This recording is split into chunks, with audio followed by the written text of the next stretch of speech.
Well, good afternoon to all on this very sort of sunny Sunday afternoon, well, in the southern parts of Europe, and welcome to the session titled The Greener Future for Culture Mobility. My name is Anna Juvela, and I will be moderating the session this afternoon. The session itself is organized or co-organized with the European Culture Foundation, with Cultura Nova Foundation and Mit Ost, who are jointly involved in a new mobility project called Hypotenuse Houses, initiated and co-financed by the European Commission. This project offers a specific mobility support scheme for the local hosts to team up with up to 5 artists and cultural professionals. The main ambition behind this joint venture is to reimagine the future of cultural mobility by focusing on a more conscious, fair, sustainable and greener ways of traveling and collaborating during and beyond the current global pandemic. The mobility of artists and culture professionals comes across as a rather straightforward, even commonsensical topic, as movement between places and contexts has been an inherent part of the artistic and cultural creativity and activity since centuries ago. In the context of today's celebration of the Europe Day, mobility has been embedded as one of the main principles of the European Union's freedom of movement, goods, capital, services, and persons. However, the topic of mobility is composed of a myriad of intriguing, complex, even controversial political, economic, and social cultural issues, such as inequality, exclusivity, prejudice, unsustainability, environmental responsiveness, solidarity, etc.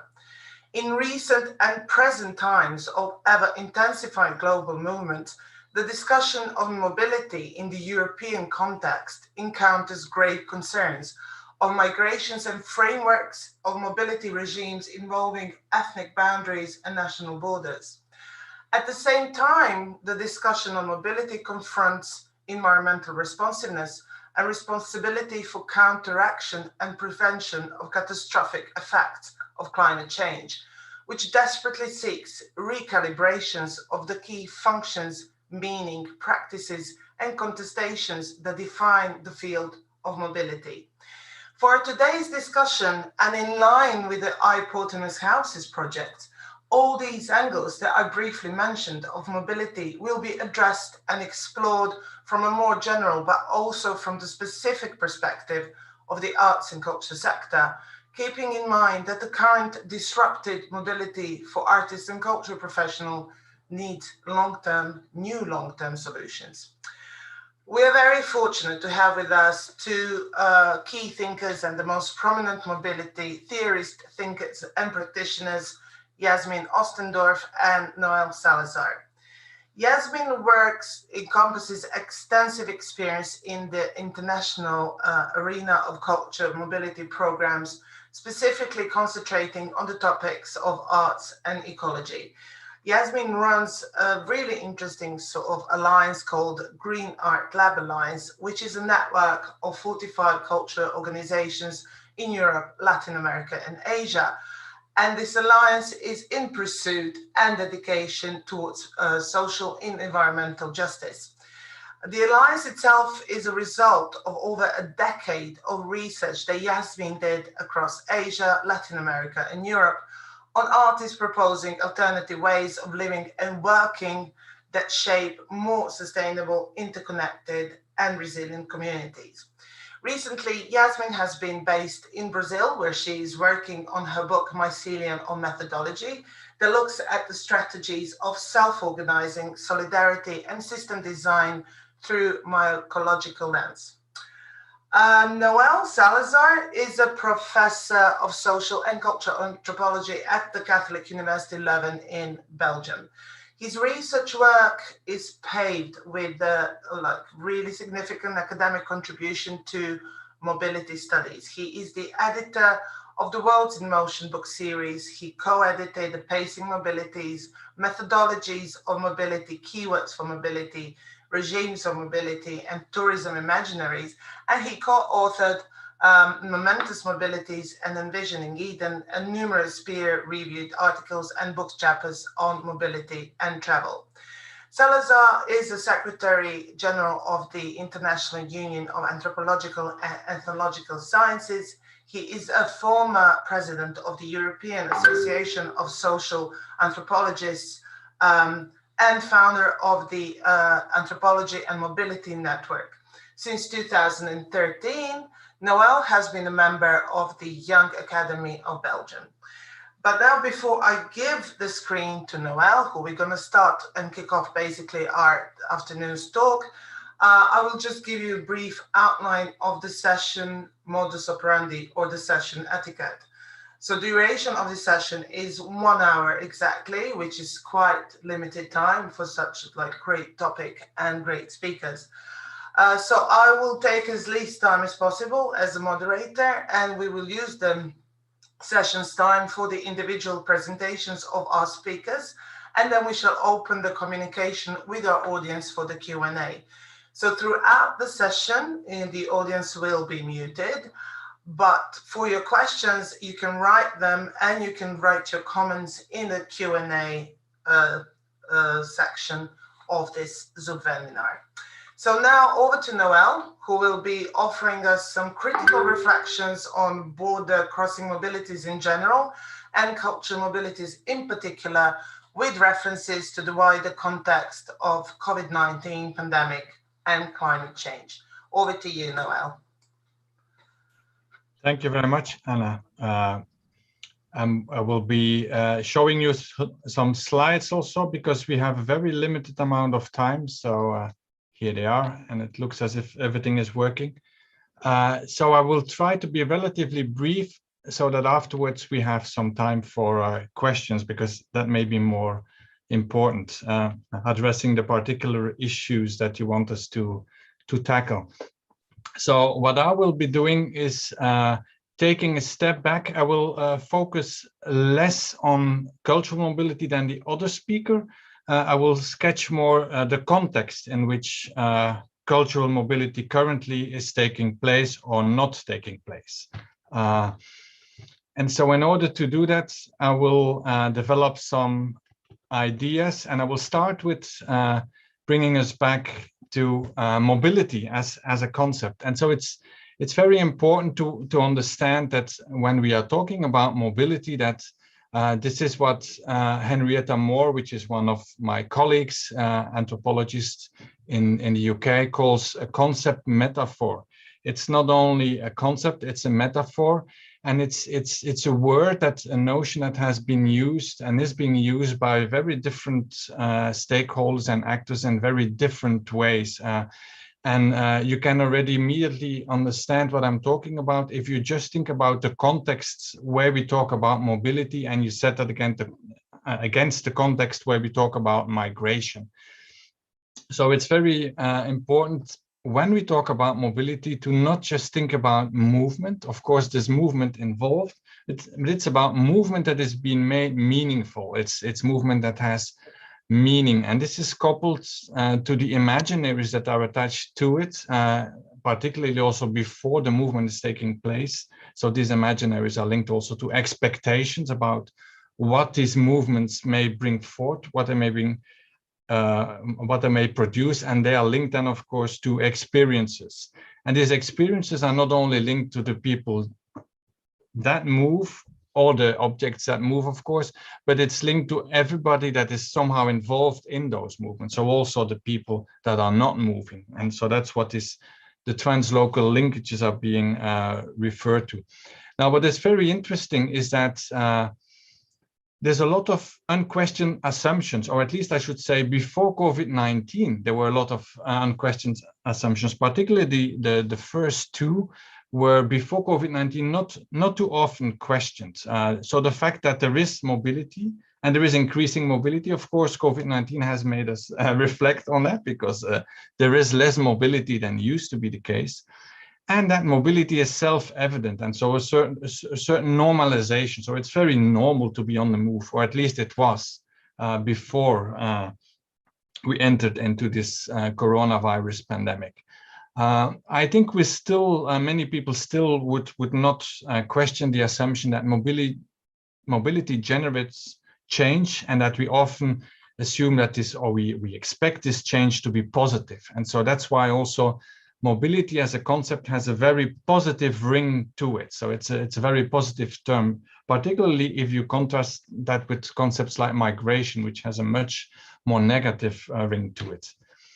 Now, when we talk about mobility, I think it's important to talk also about mobilities, to actually stress that there is not one mobility. Also, if we talk about cultural mobility, I think it's important to reflect on whether we use cultural mobility or mobilities, because there's many different ways to actually be mobile. So that's an important point. And another important point too is that when we talk about mobility, we should also always see it in conjunction with immobility, because it's very often the immobility of certain people and the immobility of certain structures that makes the mobility of certain people and other things such as objects and ideas possible. And so there's always this very close interaction between immobilities and mobilities.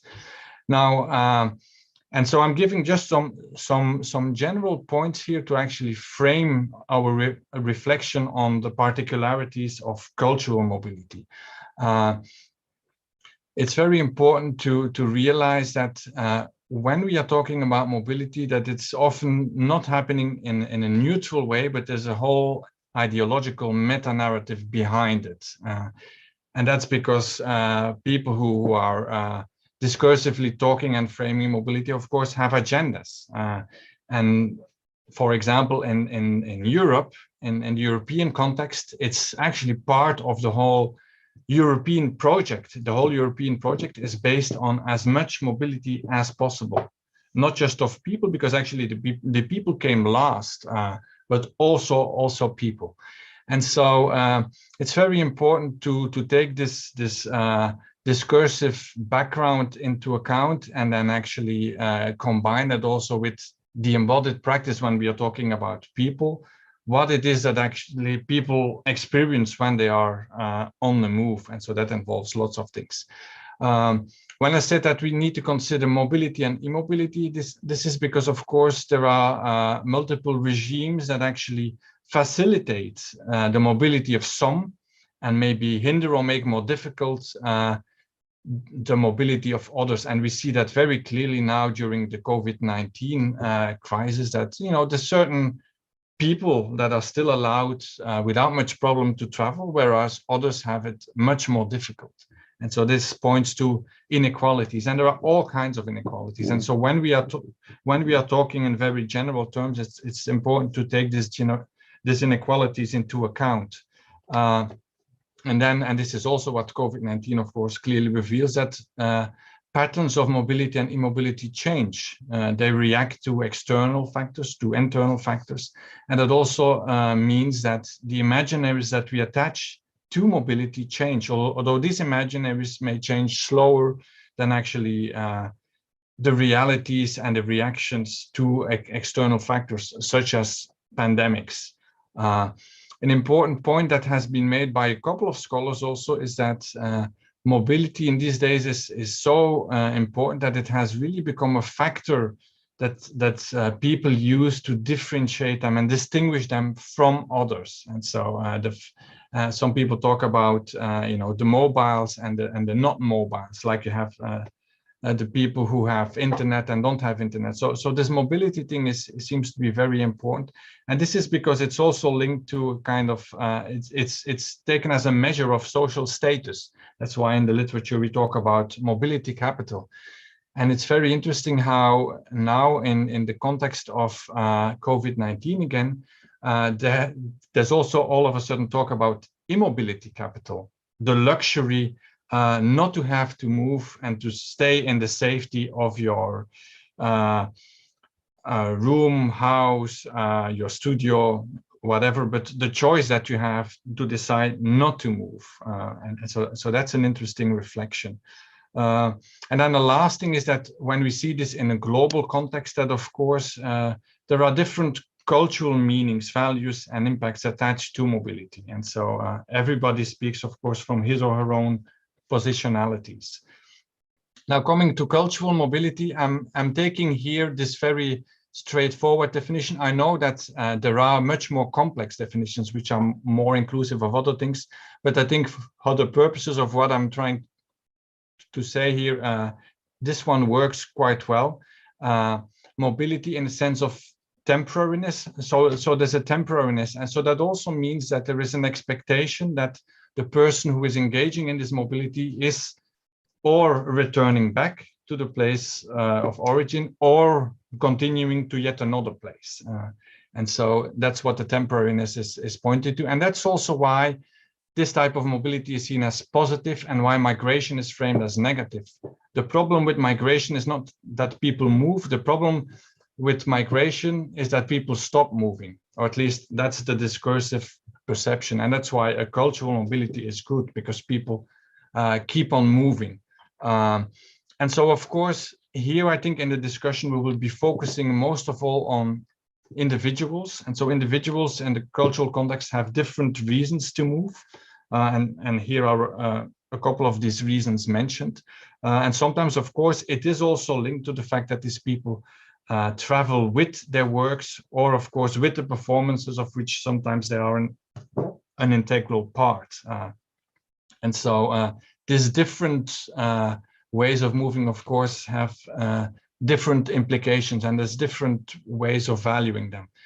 Now, before COVID-19, of course, there were climate change was very high on the agenda. I don't know if you remember the year before 2019, climate change was really high on the agenda. Many people were talking about climate change and linking that also to mobility. So people were already reflecting on that. And then what has happened, I don't need to explain it here. I mean, you have all experienced it in different ways. COVID-19, a certain rupture that is experienced, and different ways of reacting to that rupture. And I think you can distinguish two major reactions. Of course, there's many details or many different ways, but I think there are two major ways of reacting. Certain people who actually hope really that this COVID-19 thing will disappear soon, and who try to stick as much as possible to the business as usual, taking as a model the world and the practices and the way of doing that we knew before COVID-19. So that's one way of reacting. And I've put here quotes, I think, that capture very nicely, I think, the underlying ideas. So the essential does not change. So we need to return as soon as possible to the normal that we knew. And then there's another way of reacting, and this is really taking this crisis, the perception that we are in a crisis, and taking this as a crisis, because in the original Greek meaning, crisis also means a turning point. So it means that it offers us an opportunity to actually change, to make gradual or radical changes. And so instead of returning to this business as usual and the things we knew, is actually using this crisis as a way to think in a more experimental way, explorative way, about other ways to envision this, the post-crisis. And so this is a very different attitude, and it's related to the idea that if we want to survive, if we want cultural mobility to survive, then we need to be flexible and we need to bring in change, because the external context has also changed. And so this is a different attitude. Now, related to that, and we have seen that very clearly, and this has played out differently in different countries, is the question about setting priorities. And of course, nowadays, a lot of priorities have been set on the short term. So there's a lot of short-term priorities that have been set, but this is equally important, of course, if we are considering the long term. I've recently written an article where I reflected on priorities that were being set, particularly at the very beginning of the COVID-19 pandemic, in terms of mobilities, where basically a lot of authorities were defining what they considered as essential mobilities. And essential mobilities in this context were framed as what are the movements that are necessary and important for the society to keep on functioning. And so these are, of course, decisions that were made by government and other authorities, and that can be contested. For example, the fact that in most cases the cultural sector was left out. In many places, the cultural sector was not seen as belonging to this essential mobility and not even belonging to the essential professions. So you can clearly see here that this way of government framing is predominantly socioeconomic. And so you see that in quite a number of countries, the cultural sector has been reacting. And so that one of the arguments has been to try to make the argument that culture and also cultural mobilities are actually as essential as these other mobilities that have been chosen by governments. And of course, this is a strategy, but I also want to point out to another strategy. What is very interesting is that irrespective of the choices that the authorities made, what a crisis like COVID-19 clearly reveals is what I have called existential mobilities. And these are the mobilities that people need for their well-being. And so when we talk about well-being, it's in a holistic way. It's an emotional well-being. It's a mental well-being. And so this is very much related to the quality of life and the quality of a good life.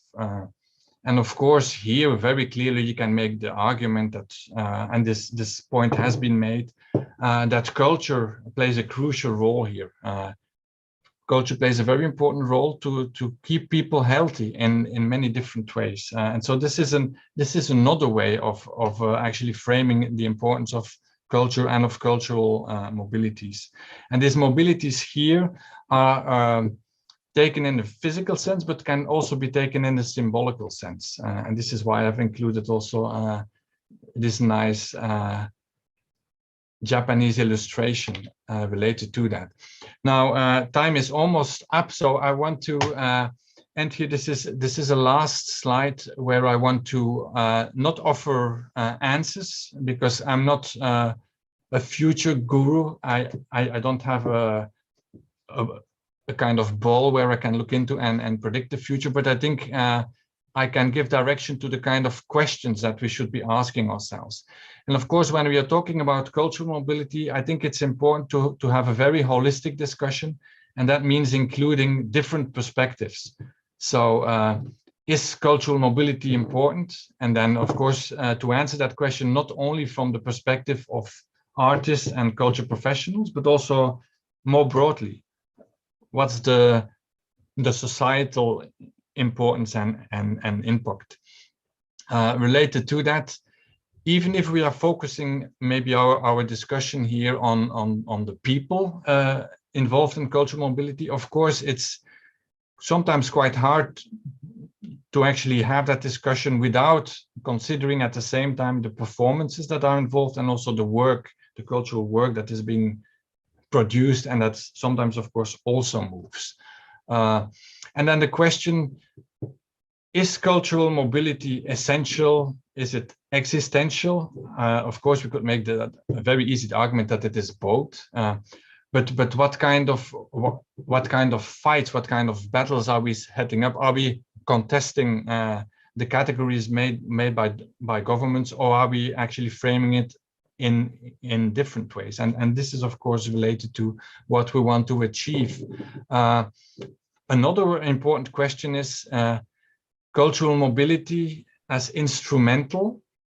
Is it instrumental? Of course it is instrumental, because it helps artists to further their work and to enlarge their audience and their reach. Are there also intrinsic elements that are important to this cultural mobility? And if there are, what are these? And then inequalities, it was already mentioned in the introduction, and I mentioned it too. We cannot have this discussion without addressing also inequalities that are involved in cultural mobility and that are involved in larger patterns of mobility, where cultural mobility is only one one of the aspects. And then if we agree that cultural mobility is important and it has a place in the future, then of course, a very important one related to climate change is then the question of how should we do this? And this is related to then issues of travel mode, frequency. Should it be less frequent than it was the case? And then of course, the issue of sustainability. And sustainability, not only the ecological sustainability, but also the social and also, of course, the economic sustainability behind it. And I think I've been sticking pretty much to the time that I was given. So that's it. Thank you very much. Well, thank you very much, Noel. Do we hear each other? Yes, brilliant. Well, thank you very much, Noel, for such a rich and insightful presentation and for deciphering mobility in different ways of interpreting the term as a concept, as a metaphor, and as a practice, but also for situating these different interpretations in the context of climate change, COVID-19 pandemic, and most importantly, in culture sector. Also, thank you for raising very important questions of assessing essential versus existential mobility for the arts and culture sector. And is it instrumental or intrinsic in the sense of its traits for the arts and culture sector? But now, and I'm sure that this is going to probe a lot of questions for our audiences and their reactions, given that this duality of instrumental versus intrinsic is something that is like a decade-long discussion within the arts and culture sector. But going back to practices of intrinsic versus instrumental, essential versus existential, we shall possibly find the best answers and the best presentations on that topic from Yasmine, who will share with us her views on how mobility is connected to different artistic practices and how our environmental issues linked to social justice and access, particularly in relation to mobility, while looking at the possible models for the future, starting off from the infrastructure of artist residencies. And I do have to make a small note that mobility-wise, and this is, I think, a matter of existential mobility, that Yasmine is stranded in Sao Paulo at the hotel airport. So please bear with us and be with Yasmine should we have any sort of type of small technical glitches in her presentation. Thank you very much. Yasmine, the screen is yours. Great, thank you very much. Thank you very much for inviting me as a speaker. And yes, it's quite ironic speaking about mobility whilst being stranded, which also explains my rather uninspiring background, I would say. Yeah, I'm really honored to speak anyway. So yeah, my approach, I guess, will be a little bit different. I'll speak a little bit about the Green Art Lab Alliance, which is an alliance of 45 art organizations, including a lot of residency programs across 3 continents and 38 countries that have gathered to exchange knowledge on environmental issues and issues around sustainability. A lot of them also residency programs, so mobility obviously plays a central role. So just a little bit of background on that to give a bit of context. So what we do is we have various different resources that we share, including mappings and publications, and we gather in working groups. We have this thing called a Future Materials Bank, which is an online inventory of degradable or non-toxic or otherwise sustainable materials for artists. So we gather in various different ways. And one of the things that kind of was an exercise in finding our common grounds was the writing of our manifesto, which you will also find online. And it included our endeavors as a sector, as a culture sector, towards sustainability. So you can imagine that like a lot of the important topics were regarding energy and water and waste and obviously mobility. So interestingly enough, the issue of mobility was the point that kind of catalyzed most debates in terms of finding common grounds. So a lot of the partners are residency programs, I said, so mobility is at the core of their work, and more than that, it's a condition for their work, it's their livelihood. Well, it's for others, mobility signified pretty much the big environmental enemy, you know? Not flying is next to eating meat or not having children, kind of the low-hanging fruit in regards to reducing your environmental footprint. So I'm generalizing a little bit here, but for the European partners, the discourse about mobility was a lot about carbon.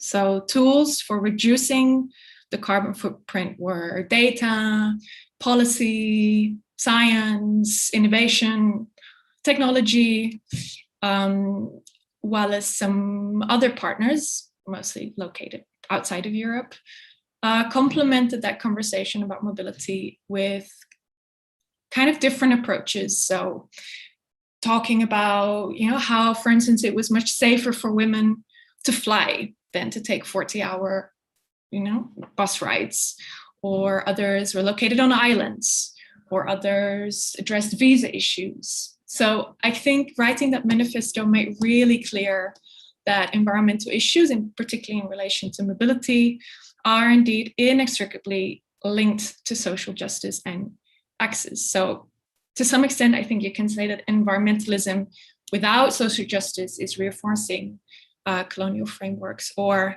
as Chico Mendes, I'm in Brazil, so I should reference Chico Mendes.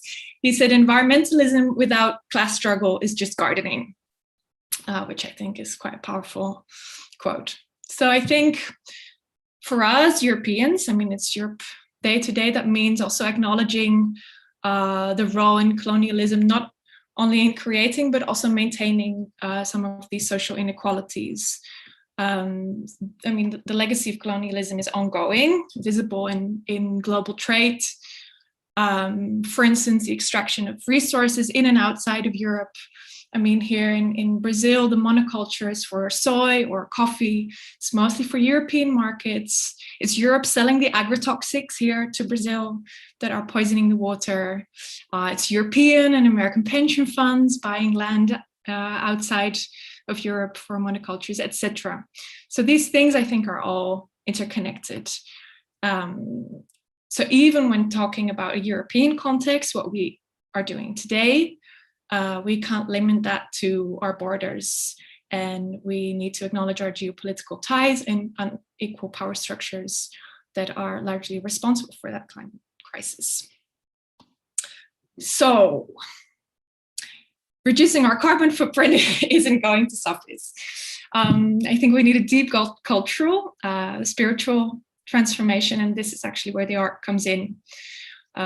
Creativity remains, you know, the most uncontrollable of human forces, and therefore an excellent domain for knowledge and skill production in increasingly precarious times.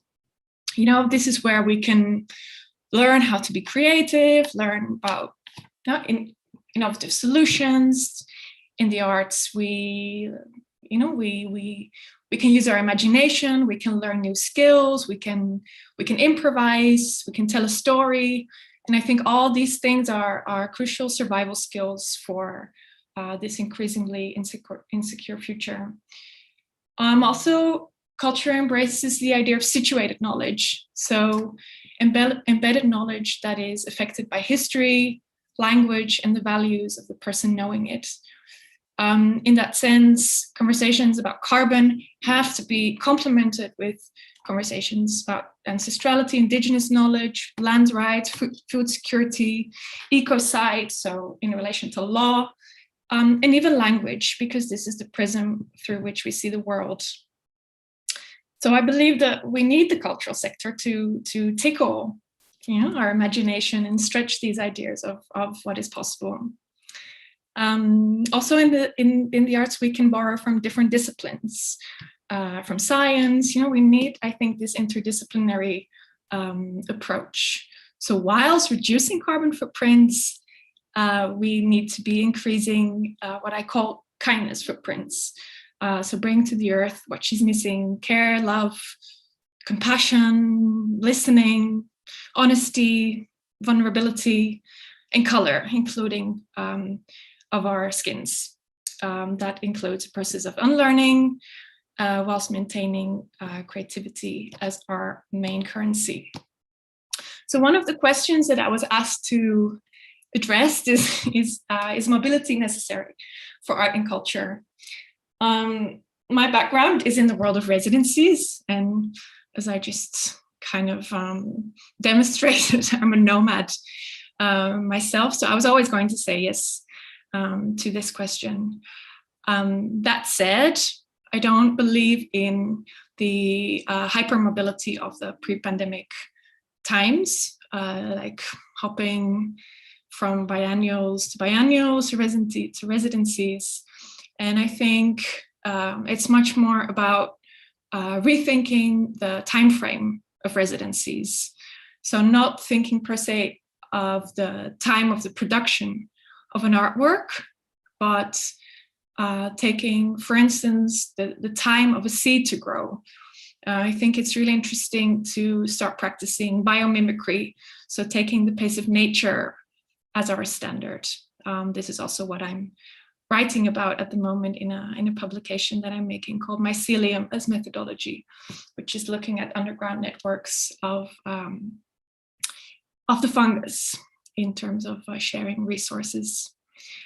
And then knowledge is not flowing in the air. It's connected to an infrastructure of dissemination. And I'm really interested in like the infrastructure of residencies as, you know, kind of being that mycelium of the cultural sector, like an underground, you know, maybe not visible network, but that is very much based on trust and existing relationships that we can, you know, tap into for the future. And I've been reading a lot of Anat Singh and Donna Haraway lately, and they are also writing about refuges. So the refuge as a place where processes, ecological, mental, social, go to regenerate. So in some of their recent work, they write also about a loss of refugia and how kind of the wiping out of these regenerative and diversifying hideaways is happening at the moment. Whilst right now, actually the earth is full of refugees, human and not human, without refuge. You know, we can think of animals after desertifications or clear cutting, but also climate refugees, political refugees, etc. So the future of residencies for me is not so much about the production of an artwork or even as a method of experiencing cultural differences, but much more about representing a crucial infrastructure for knowledge production and dissemination for, I think, an increasingly important sector, culture, in an increasingly unstable world. So the residency is refuge as a place for healing, well-being, climate grief, and regenerations.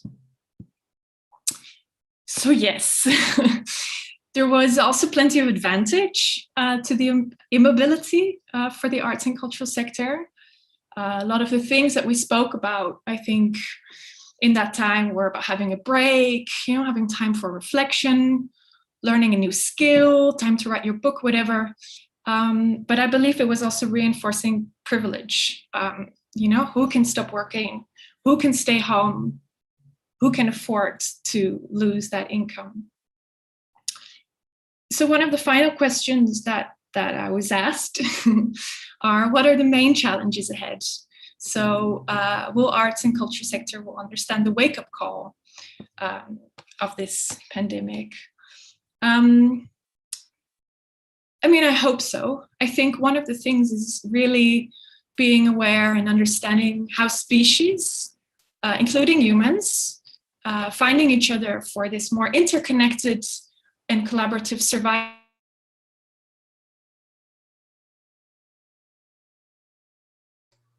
Have we lost Yasmine for a moment? Is she coming back onto us? Right.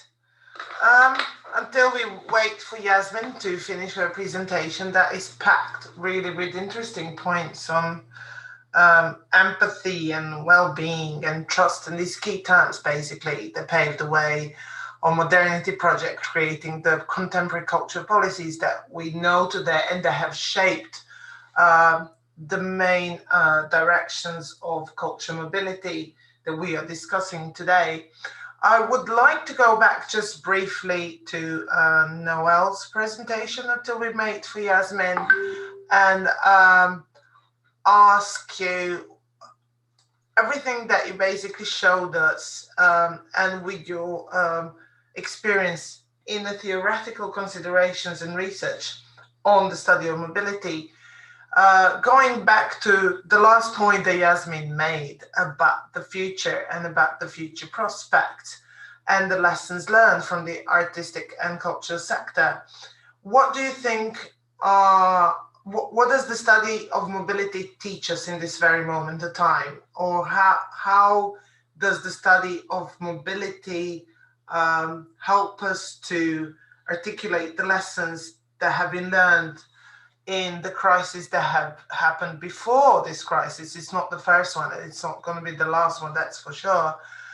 And what has it taught us about making perspectives for the future forms of mobility in culture? That's a lot of questions in one. What I liked a lot in Yasmine's presentation, I wrote it down, and I would certainly agree with it. Not just talking about cultural mobilities, but also seeing art as part of the solution more widely. And of course, I would totally agree with that. And I've myself been involved in a lot of very interesting partnerships between arts and sciences, and I think these partnerships should only increase, because art is just another way of looking critically at issues. Exactly the same thing like science, but it's using a different language, and it's using a language sometimes that can reach easier to the wider public than the scientists can. So I think this is definitely this is an important one.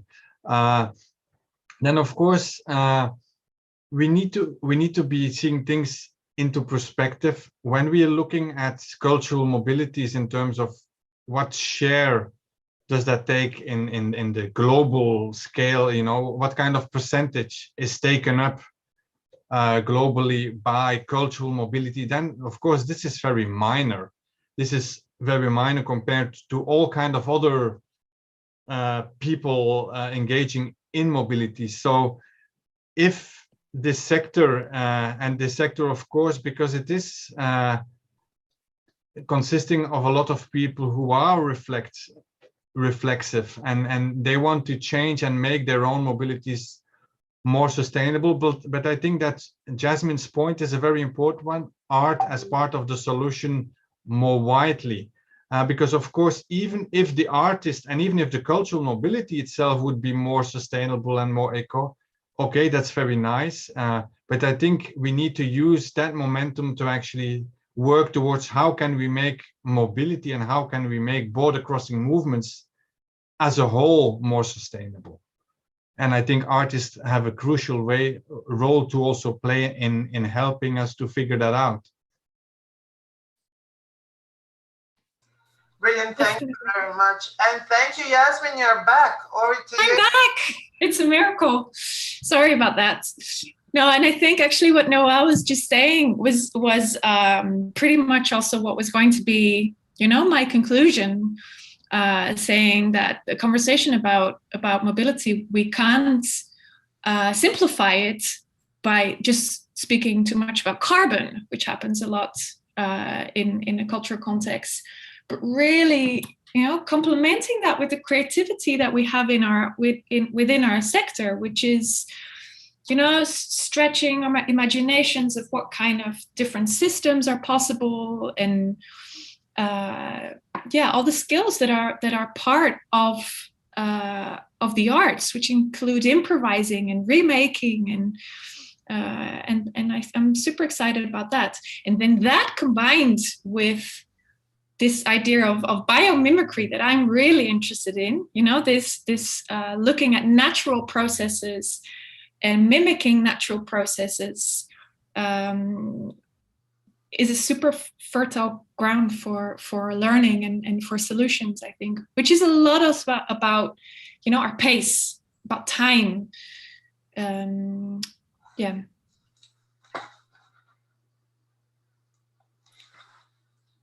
Well, thank you, Yasmine, and thank you for coming back to us.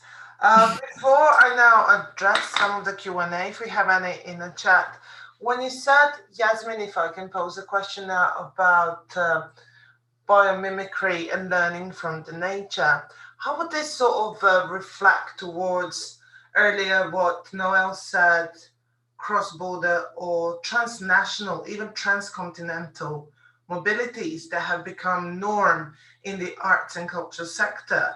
If we know that, like now to be completely banal, that banana cannot sort of grow in the Nordic countries, and certain kind of like natural life cannot be transcontinental or sort of like even border transclimatical, so to speak. So does this sort of, that's extremely sort of interesting point that you're talking about biomimicry, what lessons can we teach from that aspect? Do they sort of even push us towards more hybridity in transcultural mobility, and different type of connecting and exchanging for the future? Yeah, no, I think that really touches on this issue of interconnectedness. What's interesting with the fungus, so there's this incredible book called Entangled Life by Merlin Sheldrake, which is a lot about this, which I think a lot of people might have read, which shows actually that environmental crises are opportunities for increased interdependency, for increased symbiosis, for increased, mutually beneficial exchange. So I think if we, we saw that on micro scales with neighbors suddenly helping each other for all types of things or whatever. So I think realizing that this interconnectedness goes across borders kind of deletes the idea of focusing on this single issue environmentalism, whether the single issue environmentalism is about using plastic straws or about carbon emissions. It's a much more holistic approach to sustainability or to ecological transition or whatever you want to call it, than we are allowing ourselves for at the moment. And I think in the arts, it's amazing to also make this interconnectedness visible, because it's a place of making invisible things visible, amongst other things.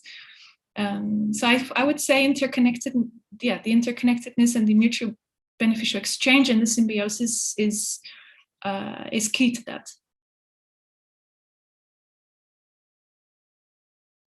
Brilliant, thank you very much. Noel, do you have any comments to Yasmine's thesis on interconnectedness? Unfortunately, I totally agree. So it's and it's very interesting that she brings up the work of Anat Singh, who has also been working a lot on mushrooms and how mushrooms travel around the world. And there's a lot of recent scholarship that is trying, and it's a difficult one, that is trying to point at this interconnectedness and trying to also read and understand how non-human entities communicate and how they are an integral part of our environment and our being. And we have, of course, tried to separate and put everything in boxes and categories, but particularly when we are addressing a crisis, we realize how much everything is interconnected. even if we have tried to, and in an analytical way to separate everything. And so it's, I think this holistic thing is very important, but it's also very difficult. Holistic approaches are the solution, but that means that it's complex and it requires expertise from many, many different sectors, including arts, including sciences, and including many other actors too. Now, when you talk about different sectors and responses that are coming from bottom up, and as both of you have said, numerous answers are there in a sort of biological world, but also in the different languages and grammars and practices of the art. But how do you see that this is this bottom up, so to speak, or like grassroots, or like micro farming of new practices and new forms of interconnectedness? How do you see this being translated in sort of policy prerogatives for the future? Because the mobility that we face now is also a consequence of a long-term policies that have basically sustained, fostered, and supported the mobility, and along with its issues that we are dealing with now. So how do we respond to holistic, so as I said, farming seeds or seeds of solutions with new sort of policy directions? I would love to answer this question. Go. May I? I would love to hear the answer. Go. No, because I think this is such a key thing, where policy comes in and where policy really needs to be more brave in terms of meaning, funding, and supporting much more experimental, initiative, much more radical initiatives, going beyond the usual suspects. And the main thing, not only taking into account like what we can quantify in numbers, namely our carbon emissions and our audience numbers, because I think a lot of policy is obsessed with, this quantifiability and therefore looking at carbon emissions and audience numbers.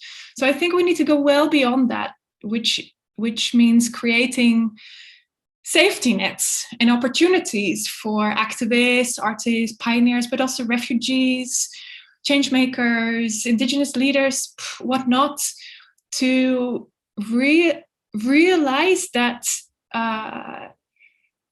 they might look like different battles, but they're actually the same battle. And we need to be uniting the people from these different battles, from these different places, recognizing that these histories, but also the present, and therefore that future, is entangled. So it's more about, building this movement that integrates these potential emancipatory currents that are now, dispersed and scattered.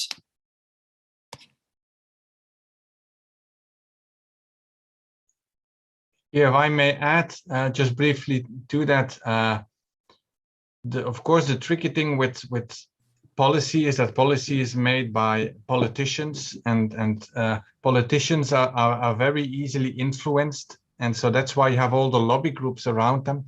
It's and so we need to resort to other tactics. And I live here in Brussels. Brussels is one of these hubs where you have a lot of lobby groups. But what we have seen during COVID-19 is very interesting how actually in terms of, and this is related to local mobility, you have, there's a whole problem with infrastructure, biking infrastructure and walking infrastructure. And then all of a sudden you had with COVID-19, all these people on the streets and not having infrastructure, and policymakers being very slow. And then you see you had all this bottom-up initiatives and a lot of guerrilla tactics, where people would just paint, infrastructure, create infrastructure themselves. And it's very interesting to see how these bottom-up initiatives have now been taken over by the government, and how the government itself is now experimenting with this guerrilla tactics. And so this proves the point that, if there is a lot of bottom-up initiatives and there's a lot of sound and we make a lot of fuss about it, that these little seeds can very quickly grow. And particularly times of crisis are the moment to be experimenting and to be trying out new things. So this is really the moment that we should be doing this. Hear, hear.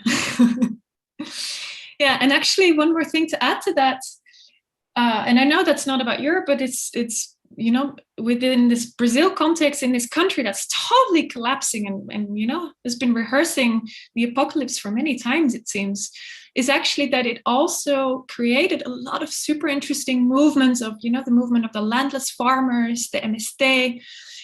And there are across the world so many interesting movements of people, you know, having organized themselves, creating indeed this infrastructure, decentralized infrastructures of disseminating knowledge and strategies and tools.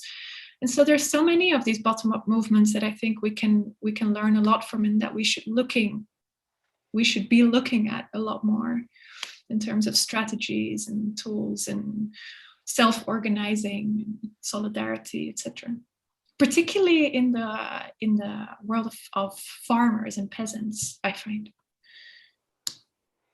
Well, thank you, Yasmine. I think it's really interesting, and it's so comforting, actually, and optimistic that amidst the crisis, we actually hear and become aware of this a whole mesh of small dots around the globe that can tomorrow, basically like pixels, create a completely different pictures and different dimensions of what we understand as interconnectedness. That doesn't necessarily have to be labeled with mobility as such. So we are into our last minutes. I will just quickly ask you for your last opinions of keywords on how we see the cultural mobility of the future.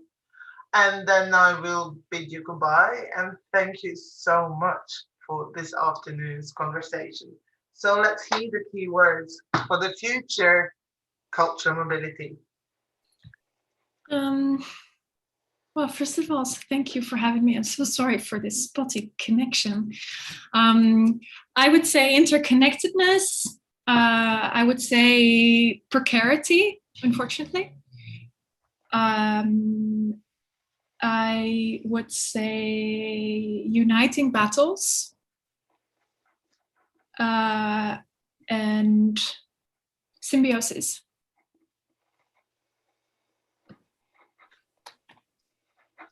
Thank you, Yasmine. Noel?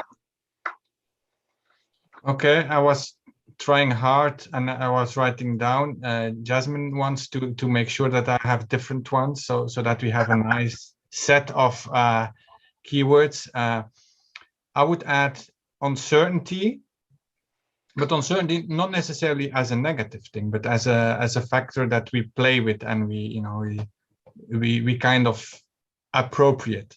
And so that's linked to flexibility, and it's also linked to hybridity. So coming up with hybrid solutions, which we see now in actually many instances where we're trying to combine different things, and it's a good approach.